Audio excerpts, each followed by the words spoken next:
Well, while Christmas is the most wonderful time of the year, it's also one of the most stressful times. And as any reluctant entertainer knows, it can take a lot of work to spread that holiday cheer.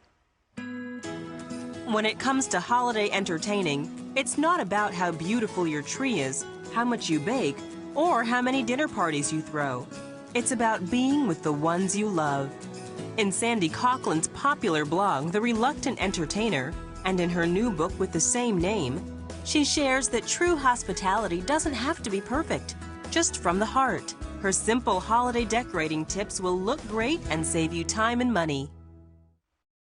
Please welcome to the 700 Club, the Reluctant Entertainer, Sandy Coughlin. Sandy, it's great to have you here. Hi, Terry. Thank you for having me. Why do you think people don't entertain? I mean, what are some of the reasons that we have homes, we have kitchens, we have dishes, we have friends? Why don't we put all of those together? Money has a big part of that with the economy today. It's really expensive, people think, to entertain, and they're afraid to delegate some of the dishes out. So the cost would be one, and then the size of their house.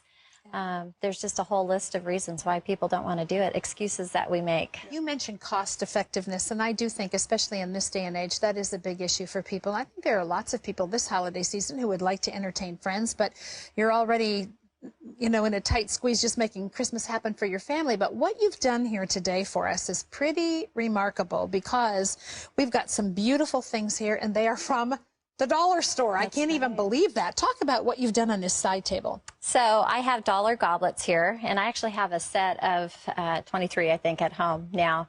And my girlfriend has some too. So when we have a larger party, we'll pull them together. And so, I cannot believe those are from the dollar store. I mean, when I first came out here and looked at them, I thought, you know, I really need to get some fine crystal like that and some clear dishes. And then when I heard this was the dollar store, I thought, okay, this is my kind of party. Yes, and the beauty of these, they're heavy duty. And yes, so they really, and there's nothing like having a party where you have a nice glass in your hand. You just I like feel the fact elegant. that you can see the color of what's in there too. And even when you're putting the water and the lemon in, it's just a sparkle. It's beautiful. Then we have the dollar plates, and they go nicely with the goblets. And you can get smaller dessert plates. You can get larger plates. Now, you're standing in front of a gorgeous arrangement. I would look at that and be intimidated. But the truth is, it's from the backyard. It's from the backyard. Amazing. And it's also from my neighbor's yard.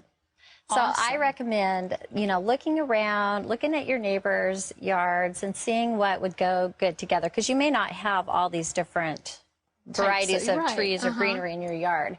And of course, you want to ask your neighbor first. Yeah, I was going to say, it's okay. You could explain why those trees don't have any branches anymore. That's right. But if you could just be creative by bringing the outdoors in, it's really... Just the pop of green with the silver and the gold is really beautiful. Come on over here and show us what you've done, because you talk a lot about the open house concept, and I love that because it's not as intimidating as a sit-down meal. People kind of mingle naturally at something like that. And this table looks exquisite, and yet it's also been done with very little financial input. Talk about it. That's right. Again, the dollar store comes into play. I love it. We have the beautiful trays here.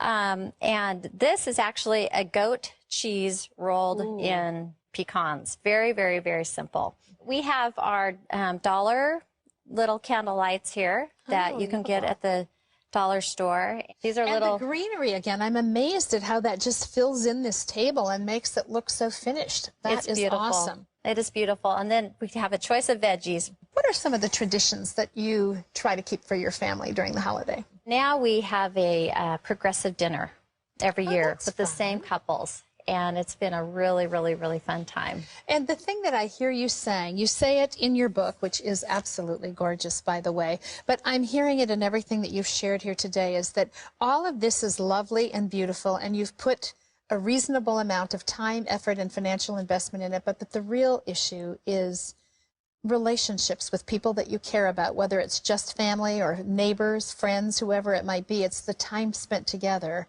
that matters. And I think it's important, too, to reach out to the lonely and to reach out to those who may not get invited in. Maybe it's somebody new at your workplace or a new neighbor that moved into town. Yes. I hear a lot about people that are lonely. And never a better time of the year to do that than now. So You have got everything you need now. Take this and run with it this holiday season. The book is called The Reluctant Entertainer. This is available nationwide. Sandy blogs as well. You want to take a look at her blog. But all of this is very doable on every level, and it will make your holiday even more special if you share it with people that you truly care about. Sandy, thank you so much for being with us. It's just really fun to go into the holiday with these ideas. Thanks for having me, Terry.